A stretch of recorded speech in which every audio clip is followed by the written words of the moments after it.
पोपटलाल पूरे दिल्ली शहर में बड़ी बड़ी डींगे मारने के लिए प्रसिद्ध था। साथ ही वो अव्वल दर्जे का पेटू भी था। उसकी इस आदत के चलते कोई भी आदमी उसे अपने घर भोज पर नहीं बुलाता था।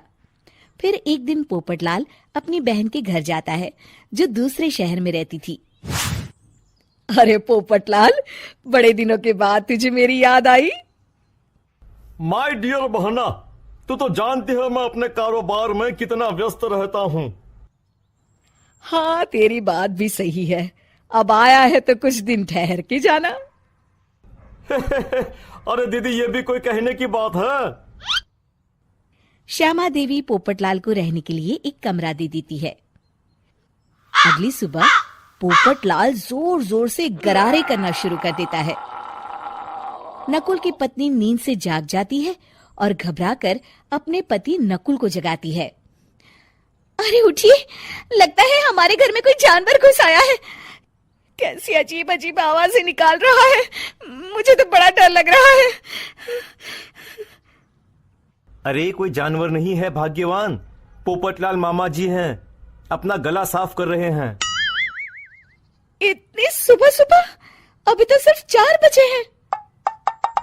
मामा जी इसी तरह से जल्दी उठ जाते हैं। अच्छा, ठीक है।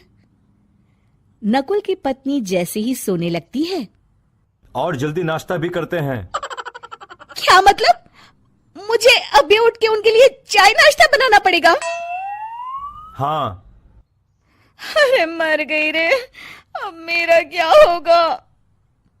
फिर थोड़ी देर के बाद नकुल की पत्नी मामा जी के लिए चाय नाश्ता बनाने में जुट जाती है। अरे भाई वाह, बड़ी अच्छी खुशबू आ रही है। बहू, जो भी बना रही हो फटाफट ले आओ, जोरों की भूख लगी है। हाँ मामा जी, अभी लाती हूँ। देखते ही देखते पोपटलाल सारा नाश्ता चट कर जाता है। बहू, कल से पराठे में देसी घी ज्यादा डालना, आज कुछ मजा नहीं आया। हे भगवान, इसका नाम तो पेटू लाल होना चाहिए था।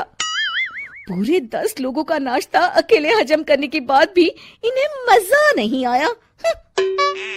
इस तरह रोज पोपटलाल सुबह सुबह घर के सभी लोगों को नींद से बेवक्त जगा देता था और हमेशा खाने की उल्टी सीधी फरमाइश करते रहता था। देखते ही देखते गुप्ता परिवार की दिनचर्या अस्त व्यस्त हो जाती है। अरे भाई, खाने का असली मजा तो इस घर में है। अरे माँ, ये पोपटलाल मामा यहाँ और कितने दिन रुकेंगे? ये अकेले इतना खाना खा जाते हैं कि आज राशन वाला मुझसे पूछ रहा था कि अरे भाई, क्या आप लोगों ने घर में हाथी पाल लिया है? अरे बेटा, अब घर के मेहमान को कोई सीधे मुंह कैसे निकाल सकता है? माँ जी, अब बर्दाश्त की इंतहा हो गई है। मैं अकेले इतना काम नहीं कर सकती। आखिर मैं भी इंसान हूँ। मैं कल ही अपने मायके चली जाऊंगी।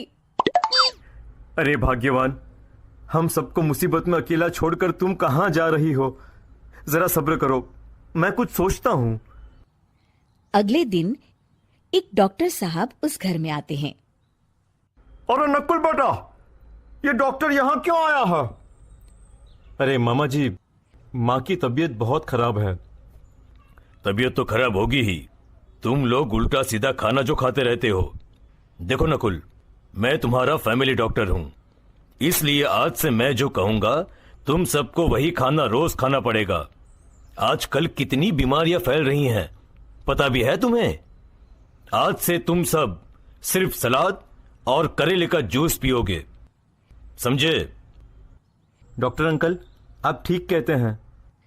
पोपटलाल घबरा के, अरे क्या खाक ठीक है भांजे? ये डॉक्टर सीधे सीधे हमें घास फूस खाने के लिए कह रहा है। अरे मैं कहता हूँ भगा इस डॉक्टर के बच्चे को यहाँ से। अरे मामा जी, डॉक्टर साहब ठीक ही तो कह रहे हैं। इसी बहाने आपका इतना बड़ा पेट जो बाहर निकला हुआ है वो अंदर हो जाएगा। इस तरह गुप्ता परिवार रोज खाने में सिर्फ सलाद खाना शुरू कर देता है। बेचारे पोपटलाल का बुरा हाल हो जाता है। ये लीजिए मामा जी, ताजा ताजा करेले का जूस। अरे नहीं नहीं बहू, मैं मरने से पहले मरना नहीं चाहता। मुझे तुम लोग माफ करो। यह भेड़ बकरी वाली जिंदगी तुम लोगों को मुबारक हो। मैं तो चला यहां से। पोपटलाल अगले दिन ही घर छोड़कर चला जाता है। क्यों बेटा नकुल, मेरी अदाकारी कैसी थी? मजा आ गया डॉक्टर। आपने तो बॉलीवुड के कलाकारों को भी मात कर दिया। आपको तो ऑस्कर मिलना चाहिए।